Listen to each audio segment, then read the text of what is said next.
everybody, and welcome to SA Rugby Magazine. I'm Kevin Ferguson, and I've got James Dalton and Mark Keohane. Welcome, guys. Good morning, gentlemen. Hope you're all well. Yeah, thanks, I'm well. Happy New Year, belated Happy New Year. You know, I say this, it's a big weekend in rugby, but it doesn't feel like it, does it? Yeah, we normally say it's a big weekend in cricket. We'd have some team here, we would have just played the New Year's test and that. Yeah, very different setup, this Currie Cup. I think Cheetahs, they managed to get a competition out the way, Super Rugby unlocked in Currie Cup, but it's been shit. It's been an awful product. The players have looked disinterested. It looks like they're playing out of season. Yeah. There's been no crowds there, there's been no atmosphere, and people have either been in lockdown or on holiday. It's like this Currie Cup has come and it's going, and it can't really go quick enough. But to add to that, I think Mark and Kevin, I think if you look at obviously the overall circumstances, it prevails with the hardly training, no crowds, the mental and psychological effect this COVID has had on people, affects obviously people in different mindsets, and I think that's also been a result why probably the competition hasn't shot the lights out and been pretty average, as we've just agreed on. Yeah, and I think, sorry Kevin, we spoke earlier to say that with them knowing there's no test rugby at the moment. That's it. Well, you know, it's a big carrot, isn't it? The playing for a buck jersey, as James you'll attest to. You take that away from the situation. You introduce playing rugby in a different time. You introduce sort of strict protocols and bubble-like living to try and avoid as much contact. And you know, to add to that, Kevin, it's, you know, everybody is affected mentally and emotionally differently by this COVID thing, and I think that's also where players also lose maybe that desire, that intensity, that passion to play. They're more worried and concerned about families and the elderly and their grandparents, and especially the you're right, James, and especially in, you know, there's a lot of the Afrikaans guys, a lot of the rugby players have a lot of faith and Christians and strong religious convictions, so they're very tight, and you know, so they do have those concerns, and also not only just playing for a buck jersey, but almost, you know, with games being broadcast and all that, Mark, guys are always playing for their careers, aren't they? And with Europe not being on the table this year and not being able to be bought by, I mean, we were chatting earlier about Sia and his value. No one can afford him, as we were talking about. And if they can't afford someone like Sia, no one can afford anybody really in sports. What we're seeing now is we're seeing sponsorships lapsing, and because of the uncertainty in the world, no one's renewing, or not many people, or a far lot less companies are renewing sponsorship deals.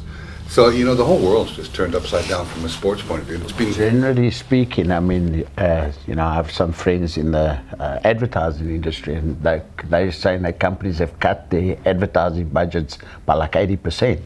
So you must know, for sponsors, not having the crowds and those eyeballs, which adds to the brand value, it's a problem. It's a problem. Yeah, and I think you talk about that crowds and what makes a semi-final and a final something different. It's an occasion.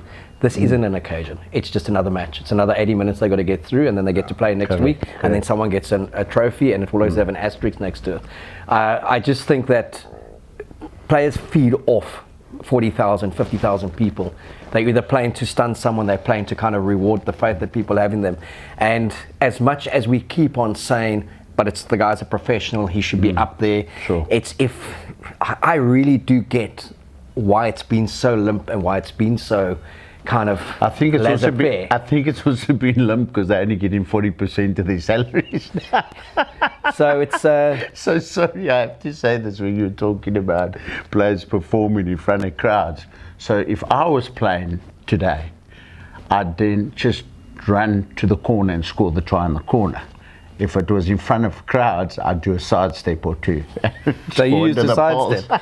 You know, the one guy that did say it when the Super Rugby Unlock started, Sia Kalisa, the first match they had against the Lions down here, and they won just near the end. It was just a turgid game, it was an evening game. And he was the only player that I've actually scene go public, and he said it was so difficult to play with no one there. He said it just felt like they were at training, and there was just nothing that was getting them going. There's nothing to lift them, nothing to kind of like put them on edge. You've never heard other players say that they talk the right game. You're playing for the jersey, you're still playing for certain things, but that psychology is we can't underestimate it.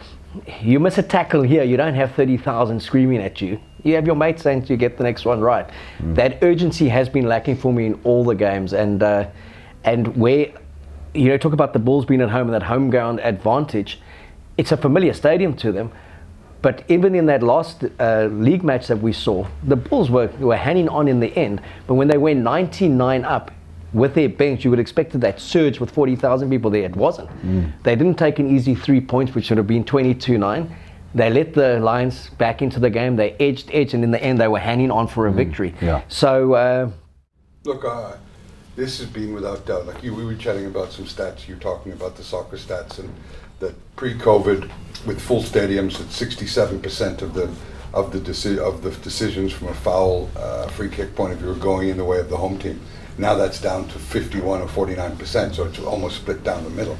So from those sort of, when you have a shift, a statistical shift, that's a huge statistical shift in terms of possession. When you're giving away possession with free kicks and everything else, when you start factoring all those other things into it, they all effectively come intertwined. Yeah, they do. So there's a lot of.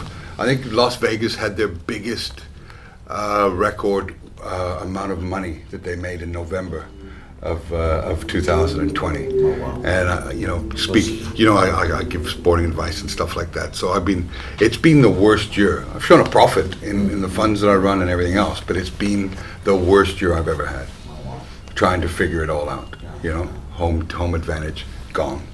But first of all, there was nothing in the beginning. Then it led to. Well, when you handicap a game, James, you say, okay, well, the Bulls are at home, so that's worth 5 points straight away, and then you start looking at all the other factors. You forget about those 5 points. Home advantage, I don't think has much meaning unless it's maybe on the high feld with a bit of with the conditioning and stuff like that. But we've just slammed the rugby for about 10 minutes now. Let's try and get up for the weekend. Look, I think when you talk home advantage, the one thing that Dobbo will probably try to inspire his players with this would... Is Dobbo still the coach? He is. This would officially, if the Bulls win, they get the home ground advantage. This would officially be the last game at Newlands. So go out and make it a winning game for the province side. Get them to play for something that their last match there in a province jersey was a victory against the Sharks. They've had 2 games against the Sharks, Super Rugby unlocked in the league. Both have been called off because of COVID 48 hours before the game. Let's hope to God that before Saturday it doesn't get called off again. And both of those games were very influential and also in determining Super Rugby unlocked because they just shared the points and the Bulls basically canted to the win. So I think what's going to be interesting about the weekend is that both games will be very close. There's not a blowout anywhere. I don't think one team is significantly that much stronger than anyone. The Bulls have been, for me, the best team since Super Rugby unlocked, but they seem to have plateaued a bit as well, where the Lions have been the big improvers. Massive. And consistently balanced. And those youngsters have come through. They play a nice brand, and there's on both sides. I see 5 to 7 points in the game, and if I'm picking the Sharks to sneak it at Newlands and the Bulls to sneak it up there. But if it was the other way around, I wouldn't be overly surprised. No. I think what makes it a very good semi-final is all 4 teams you have the possibility of going through to that final. What you're saying is, it's, although there's no crowds and we've attached all these negative connotations and been quite, just be honest, slamming, damning, whatever you want to call it. Honest. The fact is that they're going to be 2 semi-finals. They're going to be highly contested, and it's not going to be like for sitting on your couch at home watching one side totally overrun the other side. So I think from that point of view, there's the positivity in it. And I also think that if you've got 4 teams, which has proved again, those are the 4 best teams. As much as we love the Cheetahs, They are number 5 in the country. I don't love the Cheetahs. Everyone loves the They're the Cheetahs. darling of SA Everyone Rugby. loves the Cheetahs. Could you please leave the room now? So it's the balance of power is spread across all 4, which is a good thing from a national perspective. It's not like you think the Bok team's made up of 11 Bulls. And but like the New Zealand sides when they were strong, it was Crusaders dominated. Yes. It's a nice spread of balance and good contest. But the one thing that has been very noticeable for me is if you see the Lions' big improvement came with Yanni du Plessis coming back, Willem Albert's coming back, Jaco Kriel coming back. Massive. So when these players went overseas, everyone's like, it's not the Boks necessarily that struggle because they can still be available for the Boks. It's the fabric of your Super Rugby and your Currie Cup that got robbed. You had like 3 regional sides playing overseas. I just see in Alberts, he's made such a big difference. The bone crutcher is back. He's making big tackles. Well, he leads. it's Bone collector. yeah. You know, it's like it's like you say, you almost come back from the UK with a bigger aura and a bigger like presence on the field, and just having you on the field and the impact that those players have made. Well, international travel and relocation gives it does help immensely with people's confidence. In any level, whether sport or business or anything like that, competing on different fields. And you saw it, I think we started to see the effects of it with Monty when he went away and came back. I mean, he was a completely different player. And then there was other players that followed, and their experience overseas was huge for their career growth. Well, I just think a guy like Mornay Stone who spent 5 years in France, and to me, he's a better player today at 36 than he ever was when he played for the Springboks. And this is a guy who scored 31 points against the All Blacks in a test match. So he was never a mug. But everyone's like, 36, how can you consider him for the national setup? Easily. I think he's a guy who would comfortably in the mix of a squad of 30 with that kind of experience. And you see, Dwayne was a better player when he came back from his time at Toulon as well. So this obsession with the public as well as saying, time to move on, bring in the young kid. No, phase the young kid in and keep the good old guy there as well. But what is wrong with age? Everyone's fixated with age. I mean, you know, I know it's all relative now. I mean, you're looking at like a Mark Tyson, Roy Jones having these celebrity bouts, but whatever. But if a player is still good at 36, then he's good at 36. It doesn't mean because he's 36, he's not good anymore. No, but I mean, I think when you're looking for a team, James, and you're looking to invest in your team, you're looking to build and look at the future. So you wonder how much, and you usually have to pay a premium for some of this experience. Wow. So it's difficult to manage your books. And there it goes, speaks for itself. You've got two of the guys with the biggest checkbooks heading up, spearheading the Bulls funding. Yeah. You know, and look, I do think, and we give Jake all the credit there. He identified the type of team he had to build. Strong forward pack with good kicking halves, and looked at the local talent, which is very good expansive backs that he had. Yeah. Putting Cornell Hendricks to number 12, a master stroke in terms of selection, playing him next to Mornay Steyn and bringing through Chris Smith, who schooled at Sax, went to Stellenbosch University, played in the Varsity Cup, went to the Pumas, a good player, but has learned so much playing next to, with a guy like Mornay Steyn, understood who he wants at 9, understood what he needed to get in his pack. Well, just also so he bought very strategically. He didn't just go out and buy 10 oldies and bring them back. He said, I want an 8 as my captain. So is he coach of the year? He's definitely domestic coach of the year, Kev. Well, Dobbo, I'm afraid to say, he's I've go as far as this, and I was always very critical. Shame leave Dobbo alone for today. Sorry, I was very critical of Jake at one stage, but I have to concede something. You know, even you look at how big his coaching team is. He's allowing people to assess certain areas of play, taking in that information, combining it in the way that they're playing. They've got a points difference of plus 155 points, which speaks for itself. Okay, and then you look at bringing in like Fourie du Preez to assist him in Van Zyl. I mean, that's just like next generation thinking and saying, you know what, I might not know everything, but let me find people that maybe do have a little bit more advantage, or guys, ex-players that can add value, like you see in the New Zealand setup. But is that coming from Jake, or is that coming from the lad that's a CEO? Well, we would know. It's Jake. Edgar Rathbone is a very, very talented CEO, young guy who's allowed Jake to be the director of rugby and come in. Jake White's formula is consistent with Jake White's coaching career. He's always come in and picked the team up, cleaned them up, got them conditioned, identified well, and made them winners straight away. his Achilles heel has been he's never been able to stick around and sustain that. So he's never taken a team and built a legacy for 5 years. He's gone after 2 years to the next team that's 6th, and he's taken them to 2, and they won something. To me, his best years are always going to be this year. Would you say it's like a Donald Trump? No, not at all. No, not at all. That he causes chaos and destruction. No, not at all. He comes in. He's done what we thought he would do this year. Next year he'll be. This year he'll be strong.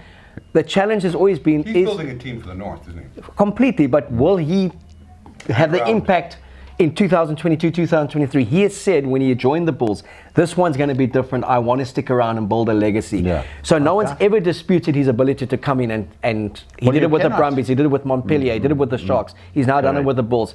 That to me is his track record. He did it with the Springboks and he got silverware wherever he went.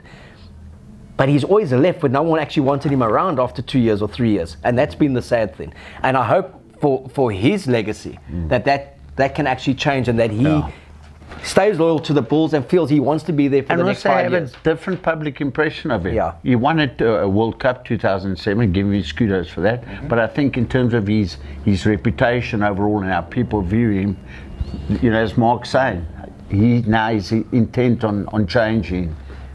It was nice to see Dwayne Vermeulen say it's fantastic to have Jake and Rassie here in the country. Yeah. And he's playing for both, nationally and provincially. And if we can sustain that, it gives our rugby great intellectual capital around the boardroom. The key was, do the two Bulls go into the same den, And Jake, being the senior statesman, had to be the one that said, it's your time, Rassie, as director of rugby. Yeah. I fit into what you want from a national perspective, but I'm building my own dynasty with the Bulls, but to service the Springboks, not at the expense of the Springboks. And I think he has done that this year. What he's doing has certainly got a national feel to it as well, and it's not just Bulls in isolation. And for that, kudos to him for getting that right. I think look, none of us here wanted to see Jake fail. Nobody wants to, we want to celebrate rugby. We've had now, 15 months without a test rugby match, game? yeah. People are starving for rugby. And it's great. It's just too bad that it happened in a year of COVID. And with all due respect, the Bulls is, in terms of like an Afrikaner brand, a team that people want to see do well. And it's important for the health of South African rugby that they are one of the dominant teams. And just the history in that region. If the Bulls are strong, Springbok rugby tends to generally be better than worse. So Bulls to take it for me. That's a long. We said we were going to have a 5-minute conversation. Right? Okay. Rugby always seems to hook us into a longer conversation. James, what do you say about the Bulls? What say ye? Meneer Dalton. The Bulls versus who? Okay, well let's first. Okay, I would go for the Bulls.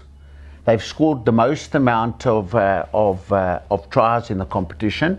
They've conceded the least, I think also the least amount of tries, and they've had general dominance and ascendancy. And if you look at having a Mornay Steyn with his ability to kick from virtually everywhere and any distance on the field, I think that's going to be massive. And if you're going to take those 3 points and you're dominating a team up front, then I think I'm going to go for the Bulls, just as a win. End of story. No margin. The bookies are saying about 8.5. Okay. What do you think of that?